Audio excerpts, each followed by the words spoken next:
부활하신 우리 주님 예수님의 생명이 여기 모여 계신 모든 교우 여러분과 함께 하시기를 주님의 이름으로 빕니다. 지난 3주 전에 저희가 부활절을 기념했습니다. 지난 부활주일 아침 우리가 부활의 주님을 경축했던 것을 기억합니다. 죽음이 정복되었고 새로운 생명이 나타났으며 이 생명이 부활하신 예수 그리스도 안에 있다는 것을 우리는 보았습니다. 이것을 우리는 축하하였고 이 축하로부터 어떤 기쁨과 활력이 우리에게 주어졌습니다. 저는 그것을 기억합니다. 그리고 3주가 지났습니다. 지금 우리는 부활의 주님과 함께 새로운 삶의 차원을 조금씩 맛보고 있는 것입니까? 아니면 마치 한 번도 부활절이 오지 않은 것처럼 세상의 근심과 염려에 사로잡힌 그러한 삶의 차원에 우리는 머물러 있습니까? 오늘 요한의 복음서가 이야기를 시작하는 지점이 바로 여기입니다. 우리가 경험하는 것은 무엇이냐면 우리가 굳이 부인할 필요가 없이 우리는 부활의 아침, 그 새로운 창조의 아침, 일상의 시간을 초월한 8번째 날의 시간을 그토록 쉽게 망각한다는 것입니다. 부활절이 한 번도 오지 않은 것처럼 다 잊어버리고 살아간다는 것입니다. 이것에 대해서 어떤 분이 이렇게 말씀하셨는데요. PPT를 잠깐 띄워주시면 감사하겠습니다. 우리는 선물로 받은 이 새 생명을 언제나 잃어버리고 배반하며 그래서 마치 그리스도께서 죽은 자들 가운데서 부활하지 않았다는 듯이 또 이 유일무이한 사건이 우리에게는 조금의 의미도 없다는 듯이 살아가는 모습을 날마다 경험하지 않는가?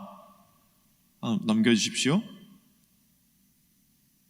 우리가 나날의 관심사들에 몰두하고 그것에 푹 빠져 있는 한 우리는 그것을 잊게 된다. 그리고 잊어버리기 때문에 우리는 넘어진다. 이 망각, 이 추락, 이 죄악 때문에 우리의 생명은 의미를 상실한 것이 되어버린다. 라고 하셨습니다. 우리가 부활의 생명을 잃어버리고 또 배반하는 이유는 우리가 그것을 잊어버리기 때문입니다. 우리는 그것을 왜 잊어버릴까요? 나날의 관심사들에 사로잡혀서 우리가 주님의 얼굴을 배웠던 경험을 잊어버리기 때문입니다. 잊어버림으로써 우리는 부활의 주님이 주시는 새로운 생명을 누리지를 못하고 다시금 그 이전으로 돌아가서 죽음에 지배당하는 생명의 차원으로 우리는 날마다 그렇게 추락하고 마는 것입니다. 오늘 말씀에 등장하는 제자들을 보십시오. 제자들의 모습이 바로 이렇게 부활의 주님을 알지 못하고 나날의 관심사들에 사로잡혀 추락하는 그러한 삶의 모습을 오늘 제자들이 보여주고 있습니다. 오늘 말씀을 보시면 제자들이 한 곳에 모여 있었다라고 하는데요. 그것은 그들이 유대인들을 두려워했기 때문이었다고 합니다. 19절을 오늘 말씀 19절을 보시면 제가 읽어드리겠습니다. 이날 곧 안식 후 첫날 저녁 때에 제자들이 유대인들을 두려워하여 모인 곳의 문들을 닫았더니 요한은 제자들이 모여 있을 때가 주간의 첫날 저녁이었다라고 말합니다. 주간의 첫날은 어떤 날이었냐면 예수님께서 부활하신 날이었습니다. 예수님께서 부활하신 날 저녁에 일상의 생명을 초월하는 모든 사람들이 그냥 이러고 살다 죽는 거지 라고 생각하는 삶과 전혀 다른 삶, 이 일상의 시간을 초월하는 그러한 시간을 주님이 다시 살아나심으로써 이 세상에 가져오신 바로 그날 제자들이 주님을 만나지 못했기 때문에 그들은 아직 저녁 때에 어두움 가운데 머물러 있었던 것이었습니다. 그 가운데에서 제자들은 두려워하고 있었습니다. 제자들은 불안해하고 있었습니다. 예수를 죽인 유대인들이 예수의 제자들인 자기들도 죽일까 봐 무서워서 숨어 있었던 것이었습니다. 이렇게 두려움과 불안을 우리는 오늘 제자들의 모습에서 발견을 합니다. 두려움과 불안은 무엇이냐면 부활하신 주님을 만나지 못한 사람들, 죽음이 정복되었음을 깨닫지 못한 사람들, 이렇게 살다가 죽는 것이 이 세상의 전부라고 생각하는 사람들의 삶을 두려움과 불안이 통제하고 그들을 노예로 삼아 자기 자신을 위해, 두려움과 불안을 위해 부역하게 하는 것이 바로 두려움과 불안입니다. 부활의 주님을 잊어버리고, 그래서 우리가 살아가는 이 세상의 위협이 너무나 거대하게 보일 때 나타나는 증상이 바로 두려움과 불안 아니겠습니까? 그것이 제자들의 모습이었고, 우리는 제자들의 모습에서 다름 아닌 저와 우리 모두의 모습을 발견하는 것입니다. 그러나 부활의 주님은 우리의 두려움을 뚫고 들어오십니다. 요한은 제자들이 분명 문을 닫아 걸었다라고, 제자들이 그 모인 곳의 문을 잠갔다라고 이야기를 하는데, 신기한 건 뭐냐면 문을 잠갔는데 그 잠긴 방 안에 예수님이 갑자기 그 가운데 짠 하고 나타나시는 겁니다. 그것과 상관없이, 닫힌 문, 잠긴 문과 상관없이 예수께서 제자들 가운데로 들어서셨다고 오늘 본문 말씀은 말을 하고 있습니다. 오늘 본문 말씀 19절에서 20절을 제가 읽어드리겠습니다. 예수께서 오사 가운데 서서 가라사대, 예수께서 오사 가운데 서서 가라사대 너희에게 평강이 있을지어다. 이 말씀을 하시고 손과 옆구리를 보이시니 제자들이 주를 보고 기뻐하더라. 분명히 제자들은 문을 닫아 잠갔습니다. 아무도 들어오지 못하게. 그런데 예수님께서 그 가운데 나타나신 것입니다. 그분은 두려움으로, 불안으로 닫아 건 우리 마음의 빗장을 개의치 않으시고 우리 삶에 돌입해 들어오시는 그런 분이십니다. 우리가 있는 장소, 우리가 살아가고 있는 시간, 우리가 놓여 있는 상황은 그분께 중요하지 않습니다. 우리가 주님을 완전히 잊어버린 것 같다 할지라도, 주님이 처음부터 존재하지 않았던 것처럼 여기며 우리가 살아간다 할지라도 주님은 우리에게 오십니다. 그리고 두려움과 불안에 사로잡힌 제자들의 삶에 돌입하셔서 자신을 나타내시기를 주님께서는 제자들의 때에 그러셨던 것처럼 오늘 우리의 때에도 되풀이 하시는 것입니다.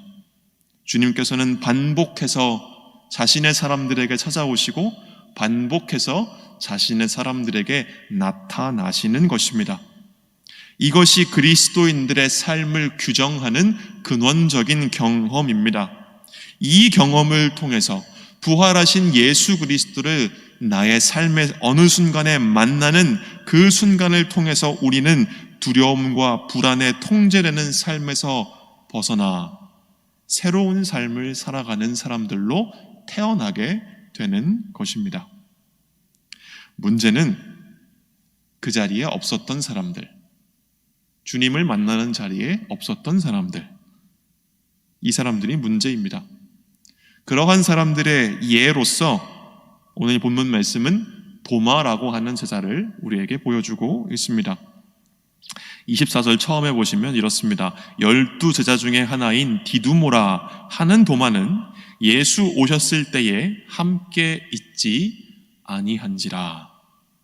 이어서 요한은 도마의 내면에 그가 부활의 생명으로 나아가지 못하게 계속해서 막고 그를 일상의 관심사 속에 빠져들어 계속해서 주님을 잊어버리게 하는 한 가지 요소가 있다는 것을 부각시키는데, 그것이 바로 의심입니다. 25절은 이렇게 말을 하고 있습니다. 다른 제자들이 그에게 이르되 우리가 주를 보았노라 하니 도마가 가로되 내가 그 손의 못자국을 보며 내 손가락을 그 못자국에 넣으며 내 손을 그 옆구리에 넣어보지 않고는 믿지 아니하겠노라 하니라. 도마는 의심하는 제자입니다. 그렇지만 오늘 요한복음의 의도는 그 의심하는 도마를 죄에 있다 말하고 정죄하고 그것이 죄악이라고 말하는 것이 오늘 복음서의 의도가 전혀 아닙니다. 오늘 말씀 26절부터 28절을 제가 읽어보겠습니다. 여드레를 지나서 제자들이 다시 집 안에 있을 때에 도마도 함께 있고 문들이 닫혔는데 예수께서 오사 가운데 서서 가라사대 너희에게 평강이 있을지어다 하시고 도마에게 이르시되 내 손가락을 이리 내밀어 내 손을 보고 내 손을 내밀어 내 옆구리에 넣어보라. 그리하고 믿음 없는 자가 되지 말고 믿는 자가 되라. 도마가 대답하여 가로되 나의 주시며 나의 하나님이시니이다 하니라. 성경은 도마의 의심을 죄악시하지 않고 우리에게 말합니다. 두려워하고 의심하는 너희를 위하여 주님이 오신다 라고 말입니다. 도마의 모습, 모든 제자들이 부활하신 주님을 만나서 기뻐하고 믿음을 가지게 되었을 때에 그 자리에 있지 않았던 사람, 의심하고 다른 사람들이 우리가 주님을 보았다 했을 때 그 증언을 받아들이지 못했던 사람, 도마의 모습이 바로 오늘 우리들의 모습인 것입니다. 그리고 그 도마를 정죄하지 않고 오늘 성경은 우리에게 말씀하시는 것입니다. 바로 그러한 너희를 위하여 주님이 오신다. 바로 그러한 너희가 너희의 삶 속에서 주님의 그 숨결을 느낄 수 있도록 주님께서 역사하신다라는 것이 오늘 말씀이 우리에게 말씀하는 바입니다. 주님은 우리에게 오십니다. 우리의 마음이 두려움으로 가득 차 있다 할지라도, 우리의 마음이 의심으로 가득 차 있다 할지라도, 우리가 우리의 마음의 문을 아무리 굳게 잠근다 할지라도 주님이 오시고자 하면 그것을 우리는 막을 수가 없습니다. 중요한 것은 우리 영혼의 에너지를 다른 무엇이 아닌 주님을 바라고 갈망하는 데에 사용하는 것입니다. 우리나라 동화 작가이자 평생을 자기 마을 교회의 종지기로 사셨던 권정생 선생님이 계십니다. 그 선생님이 우리들의 하느님이라는 책을 쓰셨는데요. 그 책에서 그 수필집이기 때문에 본인이 직접 듣고 본 바를 기록하셨는데, 그의 책에서 자신이 길에서 만난 한 아주머니 집사님의 이야기를 전해주고 계십니다. 권정생 선생님이 어느 날 길을 가다가 한 아주머니 집사님을 만났는데, 그 집사님이 자기에게 이런 이야기를 해주었다고 합니다. 이 집사님이 어느 날 집안일을 하느라 아주 바쁜 중이었는데 그 가운데 거지가 찾아와서 자기에게 구걸을 했다라고 합니다. 아주머니가 그때 집안일로 몹시 바빴기 때문에 아주머니는 자기가 지금 바쁘니 다른 데로 한번 가보십시오 라고 말하면서 그 거지를 쫓아냈습니다. 거지가 구걸하러 왔는데 아주머니가 집안일이 너무 바빠서 지금 바쁘니까 다른 집으로 가십시오 라고 거지를 쫓아낸 것입니다. 그러면서 아주머니가 그렇게 얘기를 하고 무심코 뒤돌아 나가는 그 거지의 뒷모습을 딱 봤는데 자기 눈에 그분이 예수님으로 보였다라고 하는 겁니다. 아, 내가 예수님을 쫓아냈구나. 예수님이 찾아오셨는데 예수님이 저기 떠나가시네? 아주머니 집사님의 눈에는 그렇게 보였다고 합니다. 그래서 깜짝 놀라서 쌀 한 바가지를 들고 그 거지의 뒷모습을 쫓아서 갔는데 그분의 모습은 아무데도 보이지 않아서 아주머니가 집에 돌아와서 대성통곡을 했다고 합니다. 어쩌면 우리가 이 풍요로운 시대를 살면서 잃어버린 것이, 우리가 믿음을 잃어버렸기 이전에 어떤 간절함을 잃어버린 것이 아닌가. 주님이 아니면 안 된다라고 하는 마음, 나는 주님이 필요한 사람이라고 하는 마음, 나라는 존재가 주님의 도우심이 없이는 믿을 수도 없고 두려움과 불안에서 탈출할 수도 없고 언제까지나 곤고할 수밖에 없는 존재라고 하는 그러한 간절함을 우리가 잃어버린 것이 아닌가 하는 생각을 합니다. 복음서에서 예수님의 치유를 받은 사람들의 마음에 자리했던 것이 바로 이와 같은 간절함, 주님을 애타게 찾아 헤매는 국진한 마음이었다라고 우리는 알게 됩니다. 이 애달는 마음이야말로 믿음으로 이어지는 첫 걸음인지도 모르겠습니다. 이 애절함이 없이 우리가 사는 세상 너무 풍요로우니까 이 풍요로운 세상에서 내가 조금만 더 노력하고 내가 조금만 더 나아지고 내가 조금만 더 괜찮아지면 내가 다 괜찮아질 수 있고 내가 다 누릴 수 있으니 우리는 간절함과 그런 주님을 향한 갈망을 상실한 채, 그러니까 매일의 관심사와 세상에서의 욕망에 사로잡혀 살면서 주님을 다 잊어버리고, 주님을 그렇게 잊어버리니까 두려움과 불안에 사로잡혀 살아가는 것은 아닌지 모르겠습니다. 그래서 권정생 선생님의 일화에 나온 이 아주머니 집사님처럼 어느 날 예수님께서 어느 누군가의 모습을 하고 내 삶에 찾아오시는데도 불구하고 그가 예수인지를 알아보지를 못하고 우리가 그렇게 살아가는 것은 아닌지 모르겠습니다. 우리가 살아가면서 두려움과 의심이 없을 수는 없습니다. 그러나 두려움과 의심이 큰 만큼 우리가 주님을 갈망할 수 있다면 그것이 바로 우리에게 복된 일일 것입니다. 오늘 성경은 주님께서 우리를 위해 찾아오신다라고 말을 합니다. 그 이유는 무엇입니까? 우리에게 그분이 필요하기 때문입니다.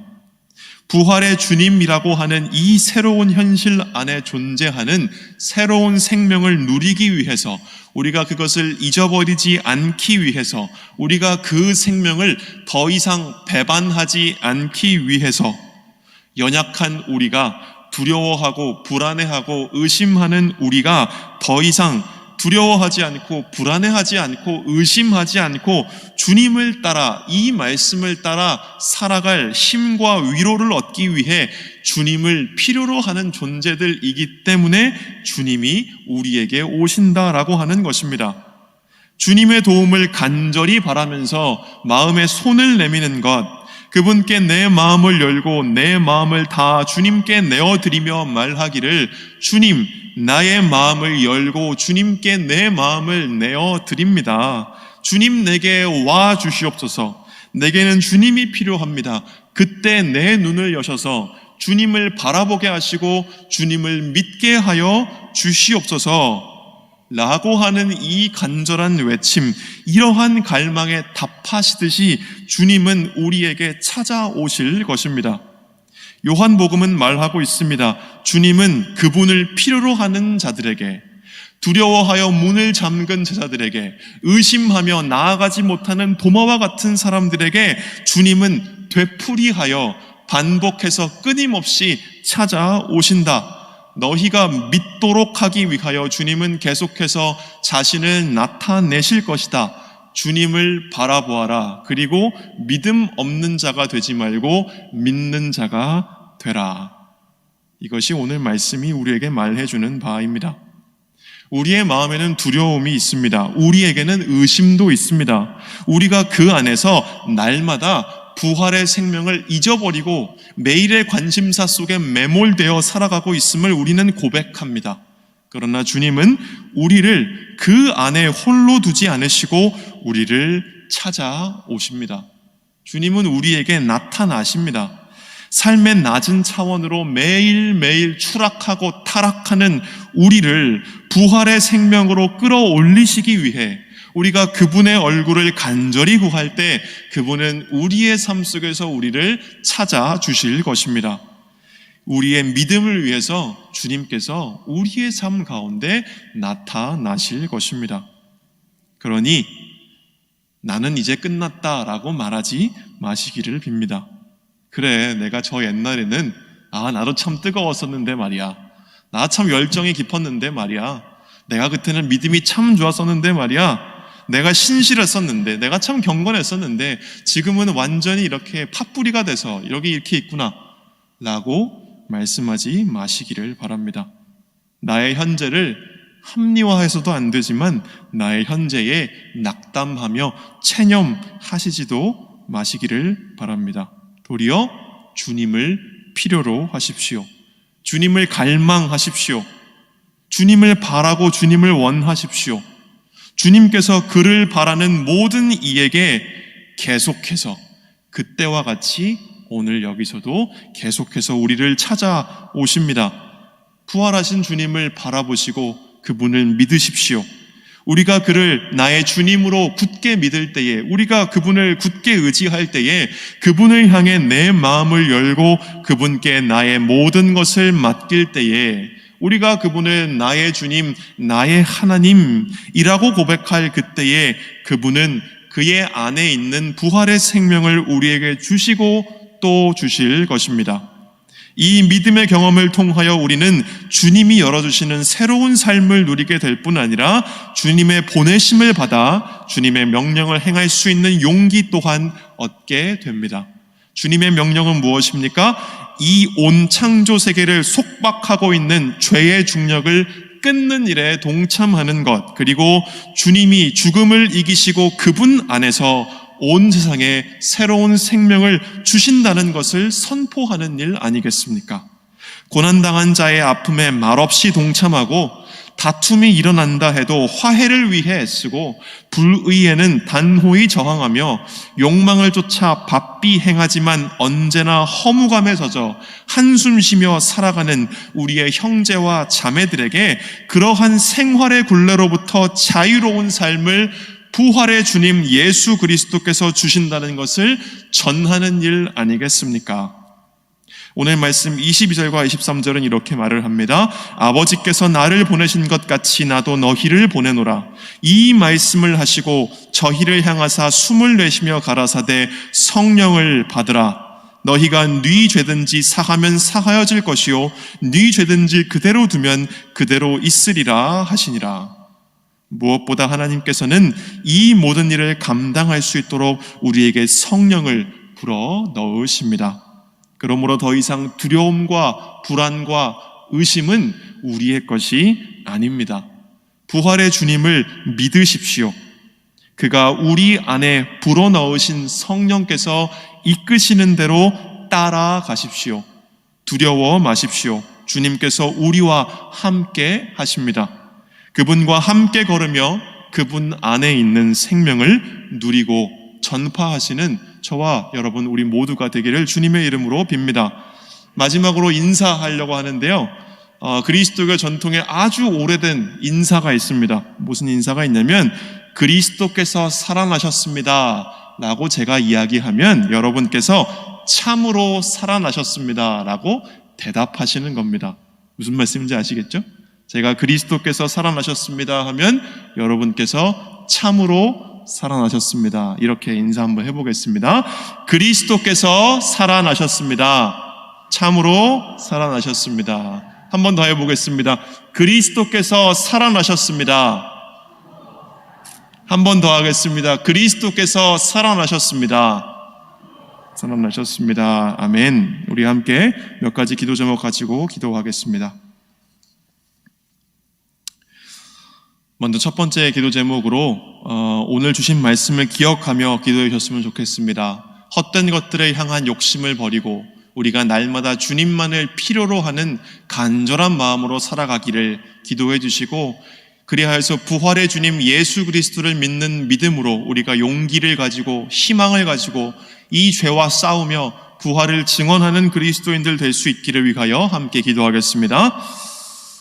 아버지 하나님, 우리의 믿음을 위하여 날마다 되풀이하여 찾아오시는 예수 그리스도의 그 사랑과 우리를 향한 그 자비를 우리가 기억하며 주님 우리가 그 가운데에서 힘을 얻습니다. 주님 우리의 연약함을 고백합니다. 우리는 이 말씀의 제자들처럼 날마다 세상을 두려워하고 세상 가운데서 날마다 불안해하고 우리의 손해를 두려워하여 날마다 숨어서 문을 잠그고 숨어있는 그러한 사람들입니다. 우리는 날마다 부활의 생명을 잊어버리고 뺏기고 망각하고 잃어버리며 이 세상에 있는 모든 관심사들에 매몰되어 살아가고 있었습니다. 그러나 주님, 이러한 우리들을 불쌍히 여기시고 이러한 우리들에게 주님의 생명을 따라 살아갈 수 있는 용기를 주시기 위하여 오늘도 우리에게 찾아오시는 주님이심을 우리가 말씀을 통해 보게 하시니 감사합니다. 주님, 이 주님을 우리가 믿을 수 있도록 하여 주시옵소서. 나를 보지 않고도 믿는 자는 복되다 하셨나이다. 그러나 주님께서 우리의 간구함에 답하시고 우리에게 나타나실 줄을 또한 믿나이다. 주님, 이 시간 우리에게 찾아와 주시고 우리의 삶 가운데 주님 나타나 주시옵소서. 우리의 마음을 뜨겁게 하시고 우리의 마음을 열어 성경을 깨닫게 하여 주시어서 예수 그리스도의 다시 사심을 우리의 영혼이 깨달아 알게 하시고 그 부활의 주님을 믿으며 그 부활의 주님을 따라 용기 내어 살아갈 수 있게 하여 주시옵소서. 주님께서 주신 명령을 이행하여 살아갈 수 있도록 허락하여 주옵시고 우리 가운데 불어넣어 주신 성령의 인도하심을 따라 우리가 주님의 명령을 쫓아 행하며 살아갈 수 있도록 허락하여 주시옵소서. 또한 우리 함께 기도하실 때에 우리 시온성교회 공동체를 위하여 함께 기도하겠습니다. 먼저 질병과 생활고와 여러 아픔 가운데 있는 교우들을 위해 함께 기도하겠습니다. 아버지 하나님, 이 시간 우리 교회 공동체를 위하여 주님 기도하옵나이다. 주님, 우리 교우들 가운데 아픔 가운데 있는 지체들을 위하여, 주님 병 가운데 있는 지체들을 위하여, 생활고 가운데 있는 지체들을 위하여 기도합니다. 주님, 그 삶의 어려움 가운데, 인생의 고난길 가운데 있는 모든 이들을 위하여 기도합니다. 주님의 위로가 가장 진실한 위로임을 우리가 굳게 의지하며 기도하오니 주님께서 그 모든 어려움에 처한 모든 사람들을 찾아가 주시어서 그 몸을 낫게 하시고 그 마음조차 위로하시며 그 영혼의 무너짐을 다시 세워주시옵소서. 아버지 하나님, 그들을 위로하여 주옵시고 주님, 우리를 또한 보내사 우리가 또한 그 모든 어려움에 처한 교우들을 위로할 수 있는 위로의 손길들로 다가갈 수 있도록, 도움의 손길로 다가갈 수 있도록 허락하여 주시옵소서. 두 번째로 우리 교회 학교와 온라인으로 이루어지는 모든 양육 과정과 온라인으로 이루어지는 모든 교제를 위하여 기도하겠습니다. 이 어려운 가운데 계속해서 이어지고 있는 교회의 모든 양육과 교제들 가운데 성령님께서 복의 복을 더하여 주옵시고 이 모든 시간들을 통하여 우리의 신앙이 더욱더 굳건하게 설 수 있도록 도와주시고 굳건하게 선 그 신앙을 통해서 우리가 우리의 삶을 주님을 의지하며 주님을 따라 살아갈 수 있도록 도와달라고 주님께 기도하겠습니다.